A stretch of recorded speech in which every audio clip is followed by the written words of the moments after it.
Safari ya Tanzania katika mashindano ya bara Afrika mwaka huu hatimaye imefika mwisho baada ya kubanduliwa na wenyeji Morocco bao 1-0 katika mechi yao ya raundi ya 16.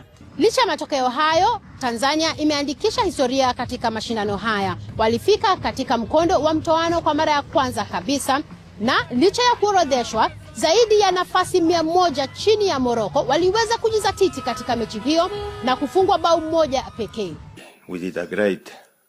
Tulicheza vizuri sana dhidi ya moja ya timu kubwa barani humu.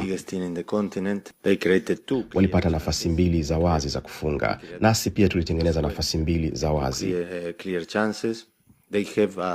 Walikuwa na utawala wa mchezo, hasa upande wa katikati ya uwanja. Hilo ni kweli kwa sababu walicheza nyumbani na waliweka presha kubwa pamoja na kasi ya juu, lakini sisi tulisimamia mchezo vizuri sana.